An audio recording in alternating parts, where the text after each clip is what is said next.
नमस्कार दोस्तों, आप लोग देखल जाता है आपके अपन चैनल मूवीज इनसाइड भोजपुरी। आज हम जौनी मूवी के एक्सप्लेन करे वाला बाटी ओकर नाम है अंडरवर्ल्ड। ये मूवी अंडरवर्ल्ड सीरीज के पहला पार्ट है। ये कहानी है भेड़ियन यानी लाइकन्स और वैम्पायर के बीच के कभी न खत्म होने वाली लड़ाई के बारे में। दरअसल ये वैम्पायर और लाइकन के बीच जो लड़ाई रहा है वो सदियन से चलत आवत है और ये लड़ाई में कार्विन नाम के एक वैम्पायर जो रहा है वो लाइकन के लीडर लूसियन के मार दिल रहा है। जेकरे बाद लाइकन जो रहा कमजोर पड़ गई और एकरे बाद फिर से वैम्पायर उनके ढूंढ ढूंढ कर मारे लगे। जैसे अब केवल कुछ लाइकन यानी भेड़ियन बचल रहा है जवन इंसान के बीच में इंसान बनकर रहत रहा है। लेकिन वैम्पायर समुदाय के जो मौत के सौदागर रहा है उनके अबहिनो चैन नहीं आवत रहा है। वो बचल लाइकन्स के अब भी ढूंढ कर मारे की कोशिश करत रहा है। अब मूवी के शुरुआत में हम लोग वैम्पायर ग्रुप के एक मौत के सौदागर के देखा जाला जेकर नाम रहला सेलिन, जो कि एक बहुत ऊंचे बिल्डिंग से कुछ लाइकन के पीछा करत रहली। सेलिन देखेलिन कि कुछ लाइकन एक इंसान के पीछा करत बाटे जेकर नाम माइकल रहला है। वो समझ नहीं पावेलिन क्या कि लाइकन जन बाटे वो इंसान के काहे पीछा करता रहे। जेकरे बाद सेलिन और उनकर कुछ दोस्त लाइकन के मारे खातिर उनके पीछे जालिन। लेकिन लाइकन्सों के पता चली जाला कि वैम्पायरवा जन बाटे उनकर पीछा करत बाटे। अब जेकरे बाद वो वैम्पायर पर हमला कर देला। ये हमला में सेलिन के एक साथी मारल जाले। जेकरे बाद सेलिन भी कुछ लाइकन के मार देलिन और फिर वो रेज नाम के एक लाइकन के पीछा करे लगेलिन। ये दौरान वो लाइकन के एक गन मिलला जेकर गोली के देख के वो चौंक जालिन। काहे कि लाइकन जो रहला गोली में अल्ट्रावायलेट किरण के प्रयोग कैले रहला और यही वजह से जो वैम्पायर रहला वो जल के तुरंत मर जात रहला। दरअसल जो वैम्पायर वाले ने वो कभी सूरज की रोशनी में ना जले काहे कि रोशनी में अल्ट्रावायलेट किरण होला जो के पल भर में जला के मार देले। अब सेलिन रेज के पीछा करत करत एक सुरंग में घुस जालिन जहाँ पे वो रेज पर हमला करके वहां से भाग जालिन। यहाँ जो सुरंग में उनके बहुत सारे भेड़ियन यानी लाइकन के शोर सुनाई दिला। यही वजह से सेलिन वापस वैम्पायर महल में आ जालिन। यहाँ पर वो कार्विन से एक बारे में बतावेलिन और कहलिन कि वहां पर सैकड़ों लाइकन्स रहले। लेकिन ये पे कार्विन ओकरे बात पे भरोसा नहीं करेला। वो कहला कि तुहके कुछ गलत फहमी होता है कहा कि अब केवल कुछ लाइकन्स बचल बाटे और ऐसन जगह पर लाइकन के अड्डा होल संभव ही नहीं बा। लेकिन सेलिन के फोर्स कैले पे वो कुछ वैम्पायर्स के वहां भेजे खातिर राजी हो जाला। दूसरी तरफ हमन के लाइकन के एक लैब दिखावा जाला जहाँ पे एक लाइकन साइंटिस्ट जो रहला वो एक आदमी के ऊपर एक्सपेरिमेंट करत रहला। तब वे वहां पे लाइकन के लीडर लूसियन आवेल है। दरअसल जो लूसियन हमारा अभी मरल नहीं रहल है। यहाँ पे लूसियन अपने साइंटिस्ट से टेस्ट के रिजल्ट के बारे में पूछला जिसमें ओके पता चला कि टेस्ट जोन बा फिर से नेगेटिव हो गई। दरअसल जो लाइकन रहला है वो कार्विनस वंश के आखिरी बचल इंसान के ढूंढत रहला है और अगर इ लोग के उनकर खून मिल जाए तो ओकरे खून के प्रयोग कई के बहुत शक्तिशाली बन जाते हैं। जेकरे बाद वो बहुत आसानी से वैम्पायर के मार सकत रहला है। तब वहां पे रेज आ जाला जो सेलिन के हमला में घायल हो गई रहला है। अब लूसियन के पूछले पे बतावेले कि वो माइकल के लैले में नाकाम हो गई है काहे कि वहां पर वैम्पायर उन्हन के ऊपर हमला कर दिल रहला। ये पे लूसियन बहुत गुस्सा होले और वो स्वयं माइकल के लेवे खातिर वहां से निकल जाले। दूसरी तरफ सेलिन के ना समझ में आवाला कि आखिर लाइकन एक इंसान के पीछा काहे करत बाटे। अब ये बाती के पता लगावे खातिर वो तुरंत माइकलवा के घरे जाली। अब माइकल के घरे आके सेलिन ओके कदमस को ऊपर उठा देली और ओकरे बाद वो से पूछेलिन कि तोके लाइकन्स काहे लूटत बाटे। अब बेचारे माइकल वो के बारे में कुछ ना पता रहा। तब वहां पे लाइकन वो फिर से आ जाले। जेकरे बाद सेलिन उसे लड़े लगेलिन और मौका देखकर माइकल वहां से भागकर लिफ्ट में घुस जाले। तब वहां पर लूसियन भी आ जाला और वो माइकल की गर्दन में काट के ओकर खून चूसे लगेला। लेकिन सही समय पर सेलिन वहां पे पहुंचकर लूसियनवन पर हमला कर देलिन और माइकलवा के लेके वहां से निकल जालिन। लेकिन लूसियनवा के माइकल के खून मिल गई लाले जेके वो एक टेस्ट ट्यूब में भर लेला।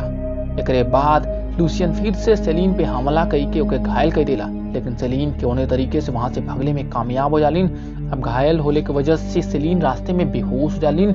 जैसे उनकर गाड़ी जो रहला एक नदी में गिर जाला। लेकिन माइकल कौने तरीके से सेलिन के पानी से बाहर निकाल कर ओके मरले से बचा लेलिन। दूसरी तरफ लूसियनवा जो रहला वो माइकलवा के खूनवा के लेके लैब में पहुंच जाला जहाँ पे टेस्ट के रिजल्टवा जो रहला पॉजिटिव हो जाला।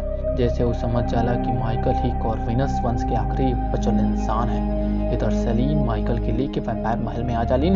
यहाँ पर जब एक लेडी वैम्पायर के नजर उनके चोट पे पड़ला तो समझ जालिन कि जो माइकल बाटे वो कुछ देर में लाइकन बन जाई है।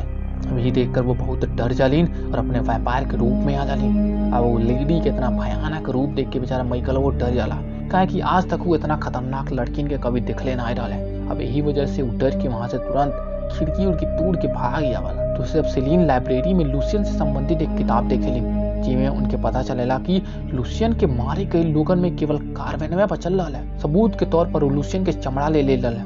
तभी ओ किताबिया में सेलिन के लूसियन के एक फोटो मिल जाला, जेमे वो ओकरे गले के माला के देख के समझ जालिन कि माइकल के घर पे जो हमला कइल रहल है वो और कोनो नहीं बल्कि लूसियनवा रहल है। जेकरे बाद वो समझ जालिन कि कार्वेनवा और लूसियनवा दोनों आपस में मिलल बाटे। अभी जानने के बाद वो तुरंत अपने बुजुर्ग विक्टर के जगावे खातिर जालिन ताकि वो उन्हें कार्वेनवा के सच्चाई बता सके।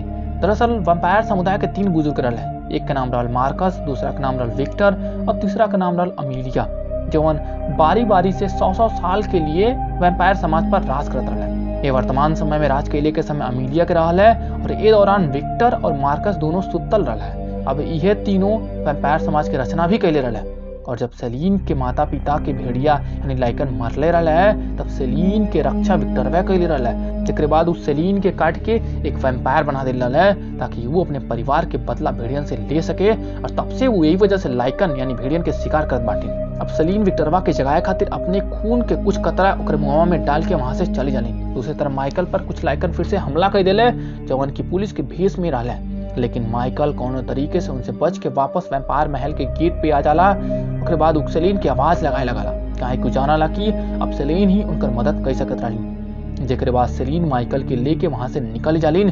फिर वो माइकल के एक सेफ रूम में बंद कर देलिन और ओके एक बंदूक देके कहलिन कि अगर तुम भेड़िया में बदल लिया तो अपने आप के शूट कर लिया, नहीं तो तुम भेड़िया बन के इंसान के मरवा। जेकरे बाद वहां से निकलकर विक्टर से मिले वैम्पायर महल में आ जालिन, जहां पर अब विक्टर पूरी तरह से होश में आ जाले। यहाँ पर विक्टर सेलिन से गुस्सा होले काहे कि वो उनके 100 साल पहले ही जगा दिल है, जबकि अवहिन नंबर जो रहल है वो मार्कस के रहल है। विक्टर सेलिन से कहले कि तुम्हारे खून से हमके जवन भी बात पता चलल बा वो बस एक धुंधला सा याद है। ऐसे ही ना पता चलत है कि कार्वेनवा धोखा दिल बा या जो लाइकन्स बाटे वो हम पर हमला कैले के बड़ा प्लानिंग करत बाटे और तू एक लाइकन के पनाह देकर हमारे कबीले के नियम के भी तोड़ले बाटू और जुर्म खातिर तुहाके कड़ी से कड़ी सजा देवल जाई। जेकरे बाद ओके जेल में डाल देवल जाला। अब दूसरी तरफ अमीलिया के आने खातिर कार्वेन अपने कुछ साथिन के भेजल है। दरअसल अमीलिया जो डालिन वो मार्कस के जगावे खातिर यहाँ पर आवत रहलिन। जेकरे बाद वो 200 साल के लिए सुझ जैतिन। लेकिन कार्वेन और लूसियन नहीं चाहत रहे कि मार्कस नींद से जागे, कहा कि वो बहुत ही खतरनाक रहा है और अगर वो जाग जात तो कार्वेनवा के वैम्पायर के सत्ता पे राज कैले के मौका नहीं मिलत और ना ही लूसियन अपने लोगन के जिंदा बचा पाते। अब यही वजह से कार्वेन और लूसियन दोनों मिलके अमीलिया और काउंसिल के सदस्य के रास्तों में ट्रेनों में मार दिले। जेकरे बाद वो अमीलिया के खून निकाल ले। इधर एक लेडी वैम्पायर सेलिन के जेल से बाहर निकलने में मदद करेलिन। जेकरे बाद वो वैम्पायर महल से निकल के माइकल के बचावे खातिर निकल जालिन। फिर माइकल पर कुछ लाइकन हमला कर दिले, लेकिन सेलिन वहां पर पहुंच के उन लाइकन्स के मारे लगेलिन और यही दौरान कुछ लाइकन्स माइकल के पकड़ के अपने सांस लेकर निकल जाले। दूसरी तरफ विक्टर कार्वेन पर बहुत ही गुस्सा होले काहे कि सेलिन वहां से भाग गई रहलिन। लेकिन तब सेलिन वहां पर लाइकन के एक साइंटिस्ट के लेके आ जालिन और विक्टर से कहलिन कि ई रहल तुहार सबूत। जेकरे बाद उस साइंटिस्ट ने बता देला कि हम लोग को वीनस वंश की एक प्योर ब्लड के ढूंढत बाटी। एक तो मार्कस बाटे लेकिन वो वैम्पायर बाटे और दूसरा माइकल है जो उनकी एक इंसान है यानी प्योर ब्लड। आगे वो कहले कि लूसियन जो नल है वो माइकल के लाइकन बना दिल बाटे।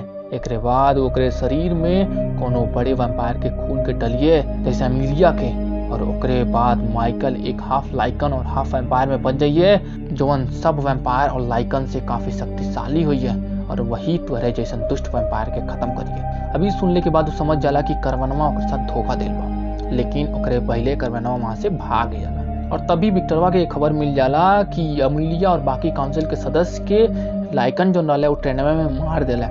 जेकरे बाद वो गुस्सा में उन लाइकन साइंटिस्टवा के एक ही पंच में जान से मार देला। अब ई सीन देख के हमन के पता चल जाला कि भाई विक्टरवा में बहुत दम बा। एकरे बाद वो सेलिन से माफी मांगे ले काहे कि वो उनकर विश्वास नहीं करे रहले। एकरे बाद वो सब लूसियन पर हमला करे खातिर वहां से निकल जाले। दूसरी तरफ लूसियन के कटले की वजह से माइकल के लूसियन के कुछ विजुअल दिखाई देला जेकरे बारे में माइकल लूसियन से पूछे ले। ये पे लूसियन के बतावे ले कि आज से 600 साल पहले लाइकन वैम्पायर के गुलाम रहले, लेकिन हमके विक्टर के लड़की से प्यार हो गई रहले जेकर नाम सोनिया रहले। सोनिया हमारे लड़का के माँ बने वाला रहलिन, लेकिन जब विक्टरवा के एकरे बारे में पता चलल तो वो अपने बेटी के जिंदा जला दे। जेकरे बाद वो हम लाइकन्स के मारे लगल। ओकर ई दर्द भरी कहानी सुन के माइकल बेचारे भावुक हो जाले। तभी वहाँ पे लूसियन से मिले खातिर कार्वेन आ जाले। अब कार्वेन उनके बता देले कि विक्टरवा जग गई बा। ये पे लूसियन कहले कि अगर तू अपन काम सही से कहले होता न तब वहीं तक सुतल रहा। तभी वहाँ पे सेलिन और विक्टर पहुंच जाले। जेकर बाद कार्वेन वहाँ से भागल चाहला, लेकिन लूसियन ओके भगले से मना कही देले। अब लूसियन के बात सुन के कार्वेन में गुस्सा हो जाला और लूसियन के गोली मार देला। और ये जो गोली रहला उ रहला सिल्वर नाइट्रेट के बनल, जेकर वजह से वो गोलियां उनके शरीर में फैल जाला। अब ये वजह से लूसियन वो गोली को अपने शरीर से ना निकाल पावेले और फिर बेहोश हो जाले। थोड़ी देर में रेज जो डाले वो अमेलिया के खून लेकर वहाँ पे आ जाले, लेकिन लूसियन के बेहोश देखकर रेज गुस्से में खून के नीचे रख के वो एम्पायर पर हमला कर दिले। अब सेलिन भी लाइकन्स के मारत माइकल तक पहुंच जालिन और वो माइकल के आजाद कर दिले। यहाँ पर दोनों एक दूसरे के किस करेले, कहा कि ये लोग इतना दिन तक एक दूसरे के साथ रहे और यही वजह से इन दोनों लोगन में प्यार हो गया। अब जब लूसियन देखे ले तब वो खुश हो जाले, कहा कि वो समझ जाले कि सेलिन के अगर सच्चाई के बारे में पता चली तो वो हम लाइकन्स की मदद जरूर करिए। और दूसरी तरफ विक्टर सुरंग के अंदर घुस जाला और जैसे ही रेज पे हमला करेला वो तुरंत रेज के मार देला। दूसरी तरफ कार्वेन डाला वो माइकल के सिल्वर नाइट्रेट बुलेट से शूट कर देला, जिससे उनकर हालत एकदम मरले जैसन हो जाला। एकरे बाद उस सेलिन के अपने साथ जाए खातिर कहेला। वो कहेला कि जौने विक्टर के तू अपन पिता समान समझत बाटू, असल में वह तुहरे परिवार के मरले रहले और इल्जाम लाइकन्स पे लगा देला। वो तुहों के मारे वाला रहले, लेकिन ओके तुहरे अंदर अपनी बेटी दिखाई देला। अब वो तो अपने बेटी के जिंदा चला दिला, लेकिन उनकर कमी ना खले, ये वजह से तो आके अपने पास रख ले। अभी सुनकर सेलिन शौक हो जालिन, कहा कि अब तक वो जे के अपने पिता के समान मानत रही हैं वह उनके परिवार के हत्यारा निकला। अभी बदौले के बाद कार्वेन जैसे ही सेलिन के मारे जाला तब लूसियन कार्वेन पे हमला कर देला और सेलिन के जान बचा लेला। जेकरे बाद लूसियन सेलिन के माइकल के काटे खातिर कहलिन, जैसे वो आधा वैम्पायर और आधा भेड़िया बन जाए। अब माइकल के जान बचावे खातिर सेलिन के ऐसा करे पड़ला। जेकरे बाद लूसियन कार्वेन से कहले कि तू हमके ते रोक लेला, लेकिन ये जो आए वाला बा ओके कैसे ही रुकबा। अब ई सुन के कार्वेनवा गुस्सा में लूसियन के शूट करके मार देला और फिर वो वहां से भाग जाला। तभी वहां पर विक्टर आ जाला और माइकल और सेलिन पे हमला कर देला।